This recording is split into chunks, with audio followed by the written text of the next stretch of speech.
சென்னை தலைமைச் செயலகத்தில் அமைச்சர் நிர்மல்குமார் செய்தியாளர்களை சந்தித்து வருகிறார். நேரலையில் காணலாம்.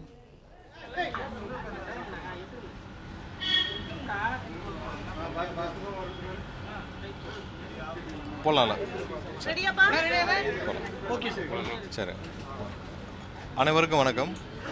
இன்று காலை திமுக தலைவர் திரு ஸ்டாலின் அவர்கள் ஒரு அறிக்கை வெளியிட்டிருக்கார். அதாவது 3,70,000 கம்ப்ளைண்ட் வந்திருக்கு. அந்த கம்ப்ளைண்ட்டு நிறைய பேருக்கு பில்லு அதிகமாக வந்திருக்கு. 3,70,000 கம்ப்ளைண்ட் வந்திருக்கு. அதன் அடிப்படையில் நடவடிக்கை எடுத்துருக்கோம்.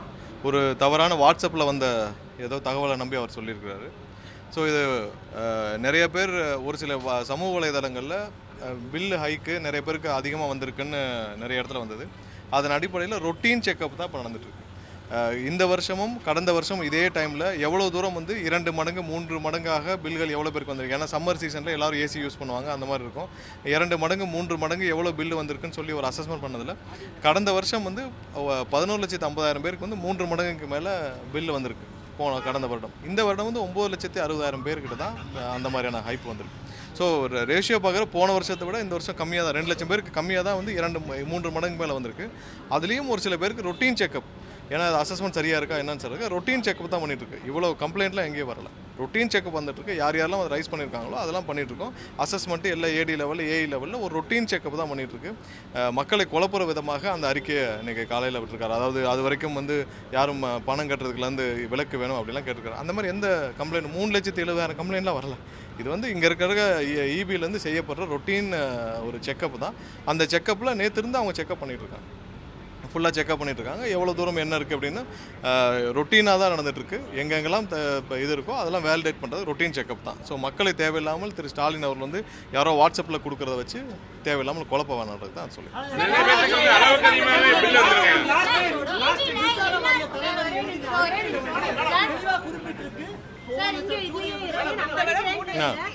இல்லை சொல்கிறேன். இல்லை என்னன்னா என்னன்னா நான் சொல்கிறேன் உங்களுக்கு மொத்தம் எடுத்ததில் போன வருஷம் 11,50,000 பேருக்கு 11,50,000 இல்லை நான் விளக்க சொல்கிறேன். 11,50,000 பேருக்கான இது 2 மடங்கு 3 மடங்கு பில்லு வந்திருக்கு.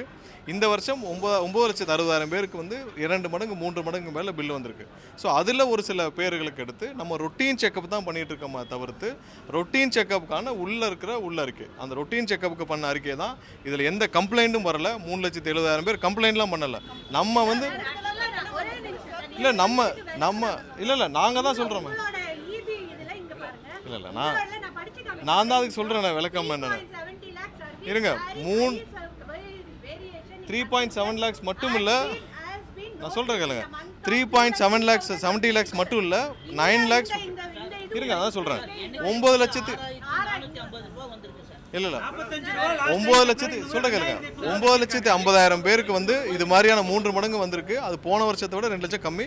அதில் 3,70,000 பேருக்கு நம்ம இப்போ ரொட்டீன் செக்கப் நம்ம பண்ணிட்டு இருக்கோம். ரொட்டீன் செக்கப் பண்ணிட்டு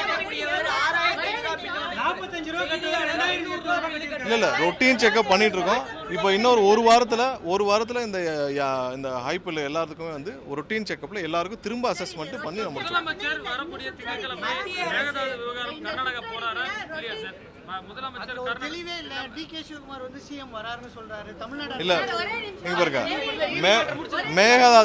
மேகதாது விஷயத்துல நம்ம ரொம்ப தெளிவா இருக்கோம். நேற்று கூட அதிமுக தரப்புல தேவையில்லாமல் ஒரு இதை ஒரு ரிட்டர்னை ஃபைல் பண்ணியிருக்காங்க. அதுவும் திரு அக்ரி கிருஷ்ணமூர்த்தி அவர் தெரிஞ்சு ஃபைல் பண்ணுறாரா தெரியாமல் ஃபைல் பண்ணுறான்னு தெரியல. ஏன்னா சட்டசபையில் அவங்க எல்லாம் இருந்தப்போ தான் அந்த தீர்மானம் நிறைவேற்றப்பட்டுச்சு. தீர்மானம் நிறைவேற்றப்போ அவங்க எல்லாம் அவங்களுடைய அனைத்து எம்எல்ஏக்களும் அங்கே உட்கார்ந்து அவங்க இருக்கிறப்ப தான் அந்த தீர்மானம் நிறைவேற்றப்பட்டுச்சு. தேவையில்லாமல் மக்களை குழப்பும் விதமாக தமிழக மக்களுக்கு எதிராக ஒரு இதை அவங்க ஃபைல் பண்ணியிருக்காங்க உயர்நீதிமன்றத்தில். இன்டர்ஸ்டேட் இஷ்யூவில் எப்படி இவங்க உயர்நீதிமன்றத்தில் ஃபைல் பண்ண முடியும்னு தெரியல. அதுவும் இதில் சட்டசபையில் நிறைவேற்றப்பட்ட ஒரு தீர்மானத்திற்கு அவங்களும் சேர்ந்து ஒருமனதாக நிறைவேற்றப்பட்ட ஒரு தீர்மானத்திற்கு இப்போ போயிட்டு இவ்வளவு நாள் கழித்து போய் உயர்நீதிமன்றத்தில் வழக்கு தொடுத்திருக்காங்க. அது என்ன இன்ட்ரெஸ்ட்னு தெரியல. தமிழக மக்களுக்கு எதிராக பண்ணணும்னு நினச்சி அதிமுகலேருந்து பண்ணுறாங்களான்னு என்னன்னு தெரியல.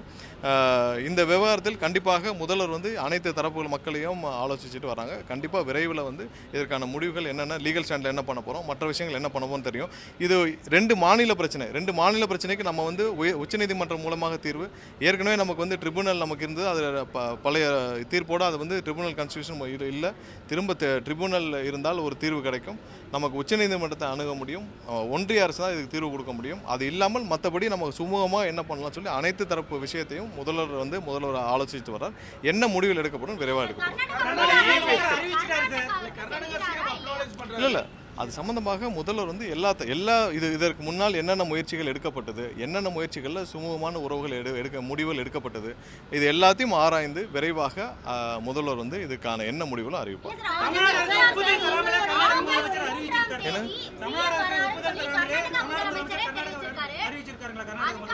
இல்லை ஆய்வுகள் எல்லா தரப்புலையும் நடக்கப்படுது. எல்லா தரப்புலையும் ஆய்வுகள் என்னென்ன செய்யலாம், எப்படி செய்யலாம். இப்போ இதில் சம்மந்தப்பட்ட வல்லுநர்கள், லீகல் எக்ஸ்பர்ட்ஸ் எல்லார்ட்டையும் பேசுகிறாங்க. என்ன பண்ணலாம், இதுக்கு முன்னாடி என்ன முடிவுகள் எடுக்கப்பட்டுச்சு, 20 வருடங்களுக்கு முன்னாடி என்ன எடுக்கப்பட்டுச்சு, 1980 என்ன மாதிரி முடிவுகள் எடுக்கப்பட்டுச்சு, எல்லாத்தையும் ஆய்வு செஞ்சு அந்த வர்ற டிஸ்கஷன்ஸ் தான். பட் இது வரைக்கும் காவிரி மேலாண்மை வந்து தண்ணி திறந்து விட சொல்லி திறந்து விடுறாங்களா இல்லையா? நீங்க இல்லை ஆணையத்திலிருந்து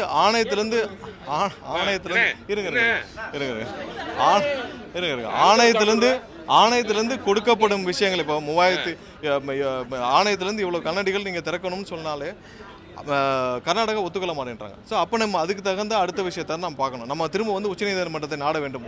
ஒரு வகையில் லீகலில் நமக்கு வந்து உச்சநீதிமன்றம் மூலமாக நமக்கு வந்து தேவையான நீரை பெற வேண்டும். அடுத்து இதை சரியாக முறையாக செய்து கொடுக்க ஒன்றிய அரசு செய்ய வேண்டும். அவங்களுடைய ஒன்றிய அரசுடைய அமைச்சரை வந்து தவறாக தமிழக மக்களுக்கு எதிராக பேசிட்டு வர்றார். அவருக்கே வந்து கடைசியாக இறுதி தீர்ப்பு உச்சநீதிமன்றத்தில் இறுதி தீர்ப்பில் கீழ்மலை மாநிலங்களுக்கு நீங்கள் அவங்கள கேட்காமல் ஒரு சின்ன ஒரு 0.01 TMC கூட வெளியில் போகக்கூடாது. ஸோ அதுவே புரியாமல் வந்து பாஜகவுடைய அமைச்சரே பேசிட்டு வராரு. அவரே தமிழக மக்களுக்கு எதிராக பேசிட்டு அதை கூட கண்டிக்கிறதுக்கு இங்கே யாருக்குமே உரிமை இல்லை. யாருமே வந்து இங்கே இருக்க எதிர்க்கட்சியில் யாரும் வந்து அதை கூட கண்டிக்க மாட்டேங்கிறாங்க. இங்கே இருக்க பாரதிய ஜனதா கட்சியும் கண்டிக்க மாட்டேங்குது, வேற யாரும் கண்டிக்க மாட்டேங்கிறாங்க.